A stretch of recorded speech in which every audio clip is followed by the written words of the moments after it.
Cuan, cuan, we be getting money. Cuan. Oke guys, kali ini kita akan bergabung ke mata uang kesayangan kita yang kita pakai sehari-hari, yaitu rupiah, teman-teman. Rupiah all time low, ya, terlemah ya. Rupiah sekarang dalam kondisi terlemah sepanjang sejarah.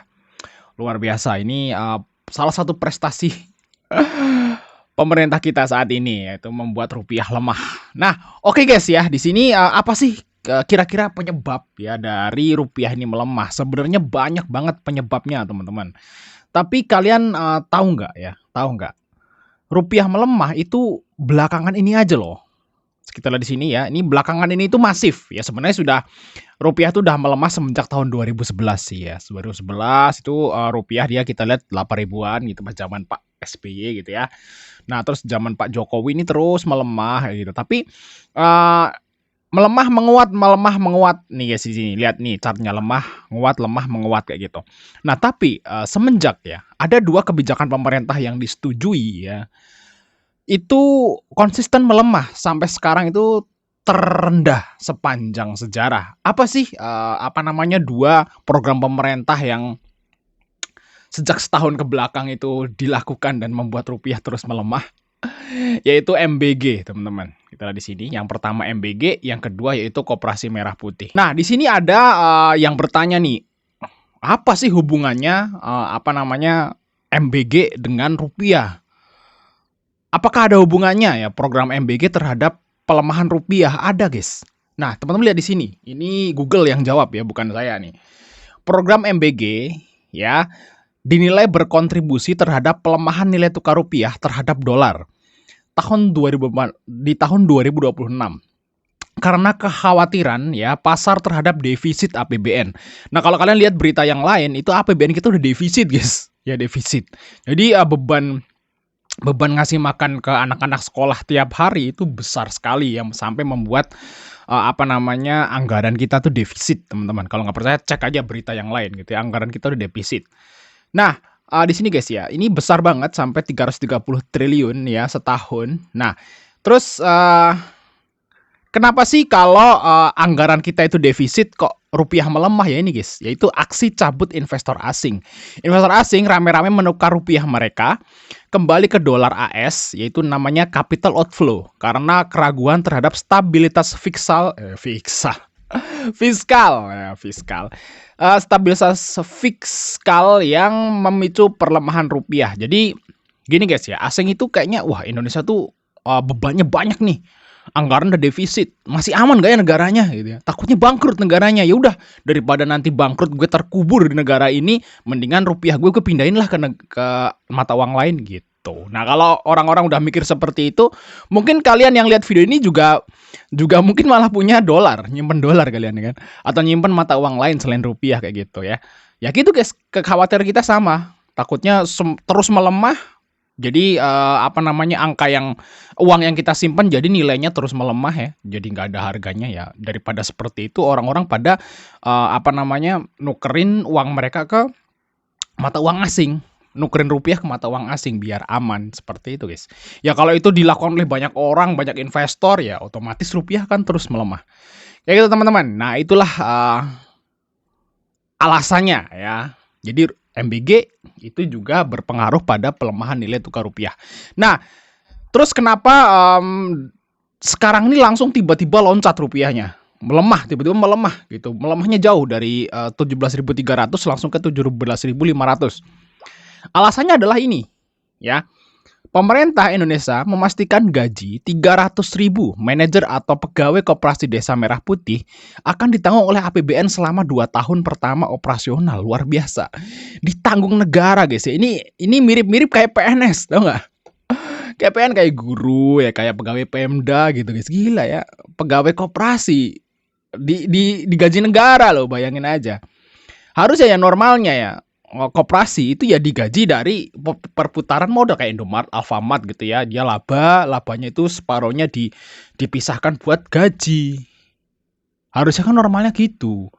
Nah, ini ditanggung negara. Nah, kalau ditanggung negara otomatis akan ngurangin APBN lagi. Udah MBG plus ini juga 300.000 tuh digajinya berapa, kita juga nggak tahu kan gajinya berapa kan. Nah, tentu aja ya, ini juga akan menambah defisit ya APBN secara signifikan. Tentu aja udah MBG plus koperasi, defisitnya tambah parah, rupiah melemah lagi. Wow, ini guys masalahnya teman-teman. Jadi asingnya, waduh kok tambah beban lagi. Indonesia kok tambah beban lagi. Udah defisit masih nambah beban lagi. Nah, otomatis asingnya pada keluar atau orang-orang yang pegang rupiah, mereka buang tuh rupiahnya. Nah, kalau buang ya otomatis akan melemah. Kayak gitu teman-teman. Nah, jadi itulah ya salah satu atau salah dua penyebab kenapa rupiah itu terus melemah belakangan ini. Nah, terus apa sih dampaknya pada kita nih, masyarakat kecil gitu ya. Kita kan rakyat kecil tuh apa dampaknya kalau rupiah melemah? Mungkin orang-orang kalian berpikir misalnya, gue juga beli nasi Padang juga pakai rupiah kok. Masih sama tuh harganya 10.000 atau 15.000. Atau kalau gue jajan juga pakai rupiah kan nggak pakai dolar. Nah, itu mungkin jangka pendek seperti itu guys. Jangka pendek emang nggak kerasa, tapi nanti jangka panjang itu akan kerasa guys. Kenapa? Karena kalau rupiah terus melemah, itu otomatis bahan baku itu akan naik. Kenapa? Karena sebagian bahan baku produk-produk di Indonesia itu impor. Nah, kalau impor otomatis kan pakai dolar atau pakai euro kayak gitu. Karena rupiah melemah, otomatis biaya impornya itu akan naik. Nanti ke depannya teman-teman, itu barang-barang yang kalian pakai itu akan naik secara pelan-pelan gitu ya. Eksponensial atau apa sih kalau naik pelan-pelan gitu ya. Kayak gitu. Itu terus akan naik. Jadi akan inflasi, guys. Naik, tiba naik, pelan-pelan naik, tiba-tiba naik. Produk ini naik 500 perak, produk ini naik 1.000 perak kayak gitu terus teman-teman. Gaji kalian nggak naik ya, karena gaji kita kan naik setahun sekali ya kan. Tapi kalau produk-produk itu kan dia naikin harga bebas kan ya. Kalau bahan baku mereka naik, otomatis harga penjualnya akan naik kayak gitu teman-teman. Dan banyak banget kok produk kita itu bahannya tuh impor, banyak banget. Nggak bisa saya sebutin ya, cari aja sendiri. Banyak banget. Mungkin separuh dari produk-produk yang kalian pakai sehari-hari itu bahan bakunya dari impor. Lebih dari separuh mungkin. Nah, nanti kedepannya ya itu. Barang-barang akan naik. Dan itu yang dampak buruk yang pertama. Terus dampak buruk yang kedua adalah tabungan kalian itu semakin nggak ada harganya. Misalnya kita nabung rupiah nih. Nabung di bank rupiah 100 juta misalnya. Itu saat rupiah itu nilainya 2 tahun yang lalu, 3 tahun yang lalu misalnya saat 14 ribuan. Nah, sekarang udah 17 ribu. Itu nilainya kan beda, guys. Walaupun sama-sama 100 juta. Di tahun 2014 sama 2021 2002 sama 100 juta di tahun ini 2026 itu nilainya akan berbeda jauh, teman-teman. Karena waktu itu dolarnya masih 14 ribuan. Sekarang 17.000, otomatis kalau dijadikan barang itu otomatis nggak akan sama lagi. Itu namanya inflasi, teman-teman. Kayak gitu. Jadi nilai mata uangnya menurun walaupun nominalnya sama. Itu guys ya.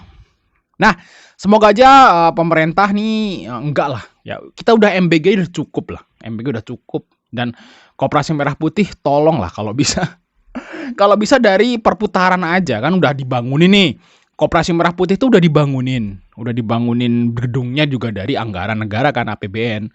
Terus sudah diisi, mungkin isinya juga mungkin dari pemerintah juga isinya kan. Nah, udah bangunnya ada, isinya ada. Tinggal diputerin loh. Nah, nanti gajinya karyawan dari situ. Harusnya ya, nggak ditanggung negara lagi. Nah, kalau ditanggung negara lagi terus gimana? Kalau mereka nggak untung, rugi. Wah. Nyelelek. Wah, gue gajinya digantang negara, nyelelek lah. Mau untung kayak mau kagak tokonya gitu ya. Tokonya, koperasinya mau untung kayak, koperasinya mau kagak untung kayak, masa bodoh. Kan gue digaji negara. Akhirnya gitu. Takutnya seperti itu kayak gitu. Saya takut malah ini jadi nggak jalan nantinya karena males-malesan gitu karyawannya. Karena merasa ditanggung negara. Ya semoga aja ya teman-teman Pak pemerintah gitu ya. Mohon ditinjau ulang. Biar rupiah ini menguat ya. Kalau rupiah menguat saham kan naik kayak gitu kan, kita di saham. Jadi kalau rupiah melemah tuh saham jadi berat banget ya. Oke, thanks sudah nonton. Sampai ketemu di video berikutnya teman-teman.